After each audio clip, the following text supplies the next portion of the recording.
प्यारे बच्चों, question number 20 के बाद 21 और 22 को हम एक साथ कंप्लीट करेंगे। देखो पढ़ो। क्वेश्चन कह रहा है कि मान लीजिए कि x, y, z, w तथा p क्रमशः 2 इंटू एन, 3 इंटू के, 2 इंटू पी, एन इंटू 3 तथा p इंटू के कोटियां के आव्यूह हैं।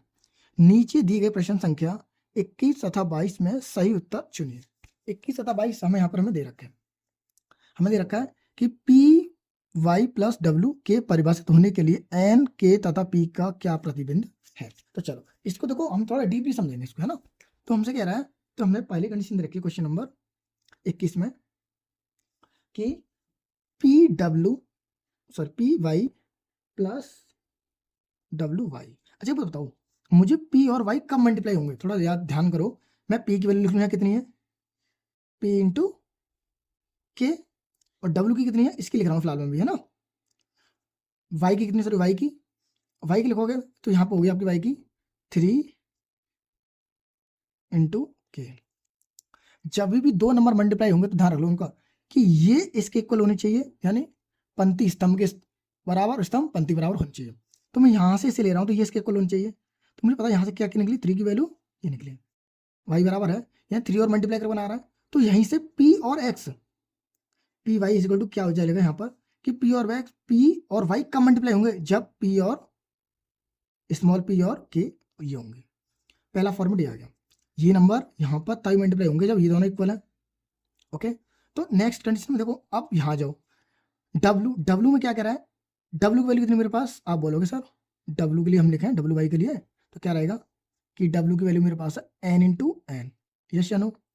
और वाई कितना है, वाई है मेरे पास एन इन 3 इंटू के बराबर डब्ल्यू वाई चल ही रहा है। ओके, अच्छा बात बताओ मेरे को, यहाँ पर इसके है या नहीं, तो यहाँ क्या कंडीशन निकली सर, 3 तो 3 के इक्वल है तभी आ पा रहा है। तो दूसरी कंडीशन में एन का फॉर्मेट देगा, ठीक है, एन का फॉर्मेट तो निकलेगा।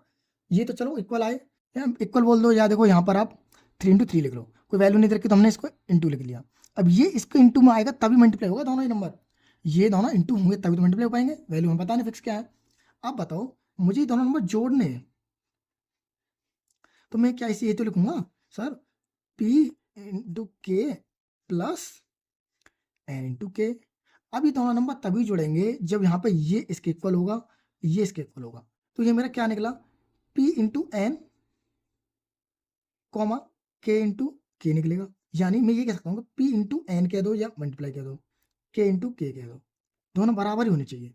तो मेरे पास क्या सा फॉर्मूला मेरे पास सही है, ऑप्शन नंबर इज करेक्ट 3। के की वैल्यू मेरे पास क्या निकली, के की वैल्यू मेरे पास आई यहाँ पर 3। अब पी की वैल्यू क्या निकली, पी की वैल्यू निकलेगी मेरे एन के बराबर, पी की वैल्यू निकली मेरे पास एन के इक्वल में। तो दो फॉर्मेट हुआ, तो मेरा करेक्ट आंसर हुआ option number A is correct. अब क्वेश्चन नंबर 21 में देखो, मुझे दे रखा है, क्वेश्चन ऑलरेडी गिवन है 21, यहाँ पर लिख देता हूँ प्रश्न संख्या 21। मुझे ऑलरेडी क्या गिवन है, मुझे दे रखा है कि if n P n is equal to P कह लो या P is equal to n कह दो, मुझे ऑलरेडी दे रखा पहले से, चलो ठीक है दे दिया। अब 7x माइनस 5z ये निकालना मुझे, इससे कोई मतलब नहीं क्योंकि ये अदिश राशि है, अदिश राशि गुणा करने में कोई फर्क नहीं पड़ता। बट x कितना है 2 इंटू एन माइनस z कितना मेरे पास 2 इंटू पी, यस या नो। अब वही कंडीशन देखो, ये इसके इक्वल है या नहीं, हाँ या ना बोलो। तो मैं क्या लिख सकता हूँ सर 2 इंटू 2 है, ठीक है, तो n इंटू पी भी तो है। अब इसका मीन्स क्या हुआ कि 2 इंटू 2 इक्वल होगा या n is equal to P equal होगा, ये क्या सब इंटू में लिख दो फॉर्मेट में। और हमें दोनों क्या दे रखे हैं, ये बराबर दे रखे हैं, क्या दे रखे हैं, दोनों बराबर दे रखे हैं। अब बताओ क्या ये दोनों बराबर होंगे, तो मैं इसे ऐसे तो लिख सकता हूँ सर 2 इंटू एन कह लो या 2 इंटू पी कह लो, तभी तो बराबर हो पाएंगे, तभी 10 का मल्टीप्लाई होगा। तो मेरा क्या आंसर आया, दोनों आंसर इसमें देखो, ए फर्स्ट वाला भी नहीं, फर्स्ट वाला रॉन्ग रहेगा, क्योंकि रॉन्ग क्यों है, क्योंकि इसमें 2 देखो पहले आ रहा है, जबकि हमारा 2 पहला आ रहा है इसमें, और हमारे इसमें आंसर में आ रहा है 1 ऑप्शन नंबर में पहले में पी आ रहा है, पी इंटू 2, तो ये करेक्ट है, इन दोनों से कोई एक आंसर, तो ये वाला करेक्ट हमारा आंसर हो गया। उम्मीद आपको समझ में आ गया होगा, क्योंकि उसने बोला है कि पी लिख दो यहाँ पर या एन लिख दो, कोई फर्क नहीं पड़ता, ठीक है। ओके, तो चलो मिलते हैं एक नई वीडियो में कल, नहीं एक्सरसाइज के साथ, नेक्स्ट एक्सरसाइज में कल स्टार्ट करेंगे। तो जब तक के लिए प्यारे बच्चों राधे राधे। अगर आपको हमारी वीडियो अच्छी लगी तो चैनल सब्सक्राइब और बेल आइकन को प्रेस करना ना भूलें।